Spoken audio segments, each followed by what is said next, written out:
So hello friends, welcome to the 7th video of our Python series. तो आज की इस वीडियो में हम देखेंगे कि हम लोग how to take the input from the user. जैसे कि सी में इनपुट लेने के लिए हम लोग स्कैनएफ का यूज़ करते थे और सी प्लस प्लस में सी इन का यूज़ करते हैं। तो आज हम देखेंगे कि हम लोग पाइथन में कैसे यूज़र इनपुट ले सकते हैं। In Python programming we use input function to take any kind of data input from the user. Input function reads the data and assign it to the variable. इसका मतलब जो भी हमारा इनपुट फंक्शन है वो पहले डेटा को read करता है, फिर जो भी हम उसमें वैल्यू देते हैं वो हमारी वेरिएबल में असाइन कर देता है। मतलब हमारी वैल्यू को अपने वेरिएबल के अंदर स्टोर कर लेता है। इनपुट फंक्शन का सिंटैक्स बेसिक सा होता है। पहले हम वेरिएबल का नेम लेते हैं, उसके बाद उसमें इनपुट फंक्शन का यूज़ करते हैं। एग्ज़ाम्पल के लिए मैंने ए नाम का एक वेरिएबल बनाया है जिसमें कि मैं अपना इनपुट फंक्शन का यूज़ करूँगा और उसमें मैं जो भी गिवन वैल्यू दूंगा वो उसमें स्टोर कराऊँगा। Input function always return string value. इसका मतलब जो भी हम इनपुट फंक्शन में जो भी वैल्यू देंगे वो हमारी बाय डिफ़ॉल्ट स्ट्रिंग वैल्यू होगी। उसका टाइप हमेशा स्ट्रिंग ही बताएगा। होपफुली आप लोगों को अब तक ये वीडियो पसंद आ रही होगी, तो मेरी वीडियो को लाइक और मेरे चैनल को सब्सक्राइब करना ना भूलें। तो चलिए अब आगे बढ़ते हुए हम अपने इनपुट फंक्शन को अपने प्रैक्टिकली करके देखते हैं कि इसका यूज़ कैसे करना है कोई भी प्रोग्राम बनाने के लिए, कि हम उसमें अपना यूज़र से इनपुट कैसे लें। आप लोग नोट्स के लिए जो भी मैंने अपनी स्क्रीन पे ये डेटा प्रोवाइड किया है, आप इसे अपनी नोटबुक में भी लिख सकते हैं। ये आपको आगे जाके हेल्प करेगा। तो चलिए अब अपने VS कोड पे कुछ एग्जांपल्स को ट्राई करते हैं। तो अब मैं अपने VS कोड की स्क्रीन पे आ चुका हूँ। तो सबसे पहले हम एक बेसिक सा प्रोग्राम बनाएंगे जिसमें कि मैं दो वेरिएबल को लूँगा और उनका सम कराऊँगा।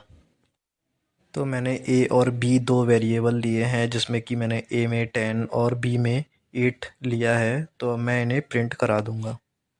तो बेसिकली हम दो वेरिएबल्स के सम को प्रिंट कराने के लिए प्रिंट A प्लस B लिखते हैं, लेकिन ये तो हमारा बेसिक प्रोग्राम था, हमने इसमें यूज़र इनपुट तो लिया ही नहीं।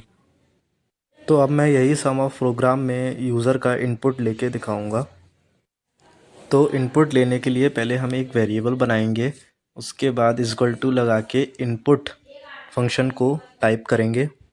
तो वैल्यू का इनपुट लेने के लिए सबसे पहले मैं एक आउटपुट दूंगा, एंटर दी फर्स्ट नंबर, कि हमें अपनी वैल्यू में हम जो भी हमारा फर्स्ट नंबर है उसमें हमें क्या स्टोर कराना है।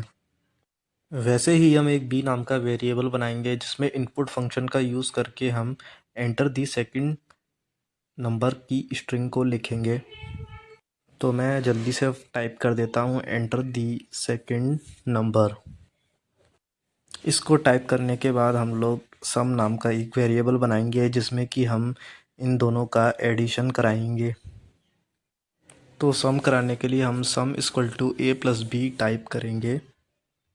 तो इसके बाद हम लोग प्रिंट फंक्शन का यूज़ करके उसमें सम नाम के वेरिएबल को लिखेंगे।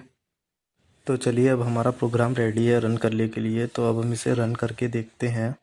तो enter the first number output में आ चुका है, फिर उसमें मैंने 12 लिया है।